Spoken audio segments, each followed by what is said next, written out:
I'm Zak Takowsky, and you're watching my Behind the Dream at the Dreamr house.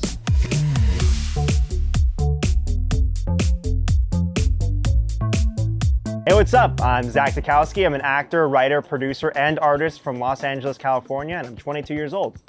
My dream is to create art that inspires people to laugh, think, and cry. I first decided to become an artist when I was around 11 years old and fell in love with acting in general.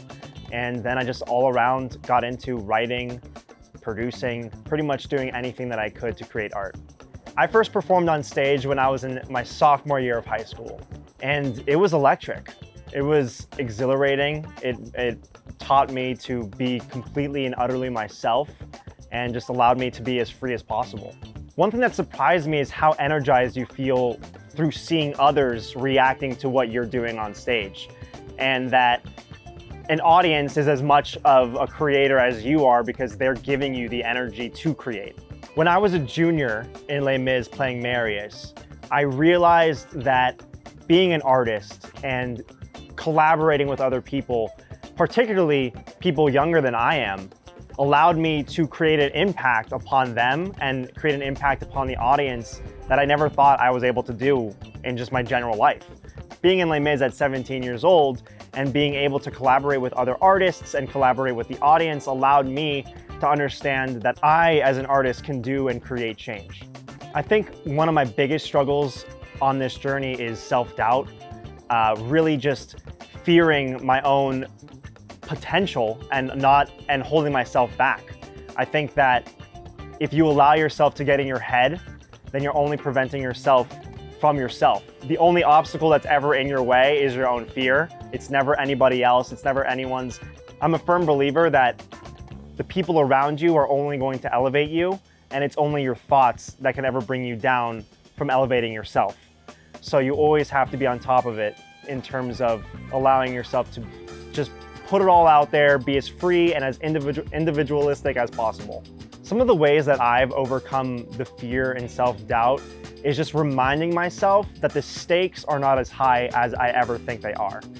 In the end, whatever I do, if I fall down, the lowest I'm getting is the ground, which means I can still get back up. I'm never gonna fall below the ground. I'm never gonna fall into a place where I can't get up. The fact of the matter is, at any point in my life, no matter how far down I get, I can always get back up. You know, in 10 years, I see myself doing exactly what I'm doing now in terms of creating art that makes people laugh, think, and cry. And I see myself continuing the journey to inspire people, inspire myself, see how I can expand my own creative abilities and opportunities, and also seeing how that helps others to do the same with themselves. I'm not one to predict the future, but I am one to look forward to it and to be inspired by it, while also remaining present and understanding that this moment right now is what creates those opportunities in 10 years to come. I think having a support network around you is the ultimate way to improving yourself as an artist and a human being. I think having people who challenge you and push you to be your best self is the only way to become your best self. I don't think it's possible to become your best self by yourself. It's just not possible. I think to become your best self, you need to be surrounded by people who challenge how you see the world, to challenge how you create, and to challenge how you see yourself. And until you have that group of like-minded individuals, you're never going to become your best self. So always put yourself out there to find that group of people. I had the opportunity to use the app Dreamr to declare that my dream is to create art that inspires people to laugh, think, and cry.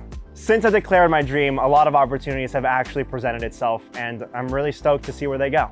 The piece of advice that I would give to any aspiring dreamer would be to always present yourself in an open and vulnerable manner, because there is not a situation that you will be put in where if you are not 100% authentically yourself, that it can go against you.